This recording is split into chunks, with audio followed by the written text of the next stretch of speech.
Hi అండి అందరికీ ఇవాళైతే ఎంతో రుచికరమైన ఫ్రాన్స్ ఫ్రై అయితే చూసేద్దామండి. సెమీ గ్రేవీతో ఈ విధంగా రొయ్యలు వేపుడు కానీ చేసుకున్నామంటే మనకి రైస్లోకే కాదండి, చపాతీలోకి, దోశలోకి, దేంట్లోకైనా చాలా అంటే చాలా టేస్టీగా ఉంటుందన్నమాట.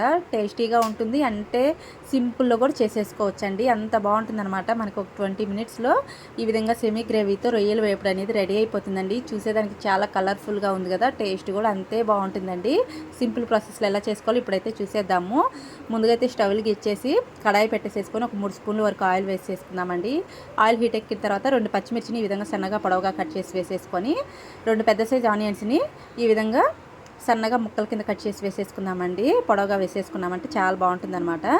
మనకి ఆనియన్ ముక్కలు కలర్ చేంజ్ అయిన తర్వాత టమాటా ముక్కలు కూడా యాడ్ చేసుకుందాము. టమాటా ముక్కలు బాగా ఫ్రై అయిపోవాలండి, మనకి గుజ్జులాగా రావాలన్నమాట. చూసారు కదా, ఈ విధంగా మొత్తం అంతా మనకి టమాటా ముక్కల నుంచి ఆయిల్ అనేది సెపరేట్ అయ్యి టమాటా ముక్కలు గుజ్జుగా వచ్చేసిన తర్వాత మనం అల్లం వెల్లుల్లి పేస్ట్ అయితే 1 స్పూన్ వరకు అయితే వేసేసుకుందాము. అల్లం వెల్లుల్లి పేస్ట్ వేసేసుకొని పచ్చివాసన పోయేంత వరకు ఫ్రై చేసుకుందామండి. ఈ విధంగా అడుగంటకుండా మీడియం ఫ్లేమ్లో పెట్టేసేసుకొని బాగా మొత్తం అంతా మిక్స్ చేసేసుకుందాం. ఇప్పుడు నీట్గా వాష్ చేసుకున్న ఫ్రాన్స్ని అయితే వేసేసుకుందామండి. ఇవైతే మీడియం సైజు రొయ్యలన్నమాట, చాలా బాగుంటుందండి అసలు.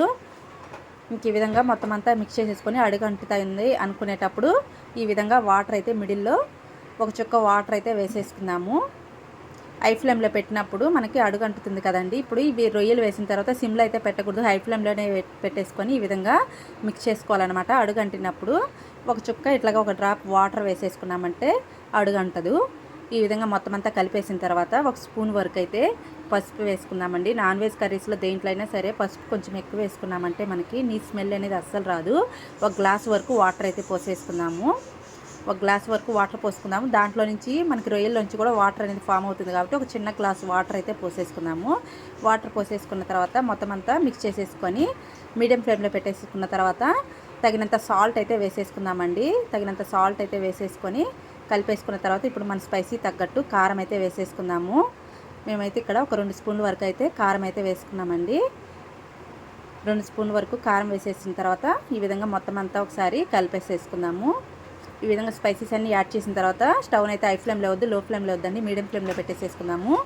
ఇంకా ఫైనల్గా 1 స్పూను ధనియా పౌడర్ వేసేసుకొని మొత్తం అంతా కలిపేసేసుకుందామండి. చాలా అంటే చాలా టేస్టీగా ఉంటుందన్నమాట. డెఫినెట్గా ఇదే ప్రాసెస్లో ట్రై చేసి చూడండి, టేస్ట్ అయితే చాలా బాగా నచ్చుతుంది మీకైతే. ఇంక ఈ విధంగా మొత్తం అంతా కలిపేసేసుకుందామండి. మీడియం ఫ్లేమ్లో అయితే స్టవ్ని అయితే పెట్టేసేసుకుందాము. ఇప్పుడు ఫైనల్గా చికెన్ మసాలా 1 స్పూన్ అయితే వేసేసుకుందామండి. చికెన్ మసాలా 1 స్పూన్ వేసేసుకొని ఫైనల్గా మొత్తం అంతా కలిపేసేసుకుందాము. ఇంతే అండి, సింపుల్గా అయిపోతుంది. ఇప్పుడు ఫైనల్గా కొత్తిమీర తరుగు అయితే వేసేసుకుందాము. కొత్తిమీర తరుగు వేసేసుకొని ఒక 2 నిమిషాలు ఉంచేసి స్టవ్ అయితే ఆఫ్ చేసేసుకోవడమేనండి. సెమీ గ్రేవీతో మనకి రొయ్యల వేపుడు అనేది రెడీ అయిపోయిందనమాట. టేస్టీ రొయ్యల వేపుడు అనేది మనకి ఫైనల్గా అయితే రెడీ అయిపోయిందండి. డెఫినెట్గా ఒకసారి అయితే ట్రై చేసి చూడండి, మీకు ఎలా వచ్చిందో కామెంట్ చేయండి. మీరు ఎలా చేస్తారో కూడా నాతో షేర్ చేసుకోండి కామెంట్ రూపంలో. చూసారు కదా, ఫైనల్గా అయితే రెడీ అయిపోయిందండి మనకి రొయ్యల వేపుడు అనేది. ఇంకా సర్వ్ చేసుకోవడమే. ఇంకా రైస్లోకి పెట్టుకొని తిన్నామంటే చాలా బాగుంటుంది. టేస్టీ రొయ్యల వేపుడు అనేది రెడీ అయిపోయింది. ఫైనల్ లుక్ అయితే ఇదండి రొయ్యల వేపుడు. చూసారు కదా, మన వీడియో కనుక నచ్చితే చిన్న లైక్ ఇచ్చేసి ఫస్ట్ టైం మన ఛానల్ ఎవరైనా విజిట్ చేస్తున్నట్టయితే సబ్స్క్రైబ్ చేసుకోండి. బాయ్ అండి.